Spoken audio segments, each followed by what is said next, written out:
Tu vois, je vais faire un geste. Certaines personnes se sont arrêtées à cette montre, qui vaut à peine... Pour commencer cette nouvelle année juive, un petit conseil, Rav.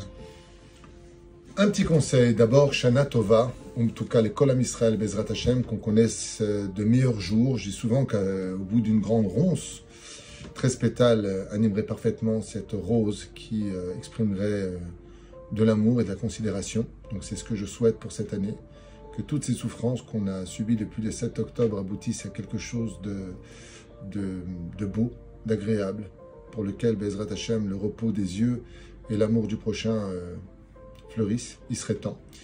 Mais si vraiment j'ai trois choses et non pas une chose, Lionel, à dire, c'est qu'il y a 3 points, je pense, qu'on devrait particulièrement arranger dans notre vie. C'est de cesser de vivre dans le paraître.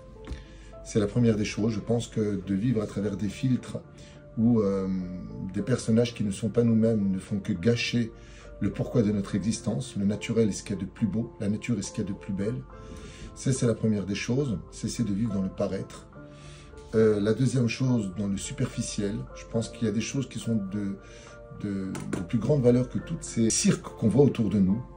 L'essentiel est complètement mis de côté pour du superficiel, et c'est dommage parce que on ressemble à des gens qui, dans cette génération, mangeons l'écorce et jetons le fruit, que ce soit dans la vie des couples, les enfants, l'éducation, la vie sociale, le domaine professionnel.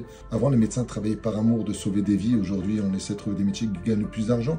C'est compréhensible, la vie coûte cher, mais le superficiel est quelque chose qui doit être sur la table, remise en question, à savoir, Bémet, est-ce qu'on n'est pas en train de passer à côté de l'essentiel dans nos vies? Et la troisième chose, tu vois, je vais faire un geste. Il y a quelques jours de ça, tu es rentré dans mon bureau et tu m'as posé une question.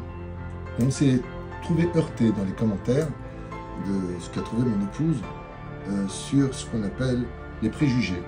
Alors là, je parlais du paraître, je parlais du superficiel, les préjugés. Et les commentaires disaient, alors que je parlais d'une question que tu m'avais posée sur la France, entre autres, sur ce que j'en pensais. Et donc, en te parlant, j'avais cette montre.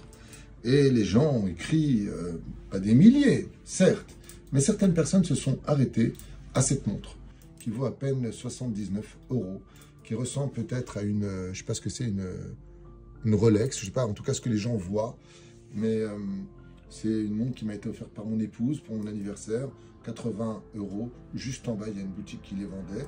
Et voilà, c'est pas ni une Cartier, ni une Rolex, c'est une collection. Tout le monde peut en acheter une, c'est vraiment pas cher. Elle est très jolie, je l'ai depuis des années.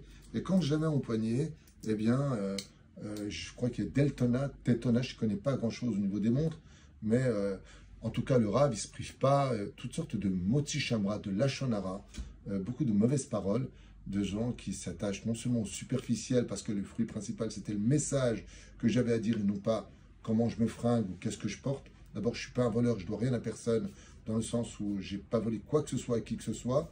Et la deuxième chose, cesser de vivre dans les préjugés, d'apprendre à mieux connaître les gens que de s'arrêter toujours à des petites vitrines ou de grandes vitrines.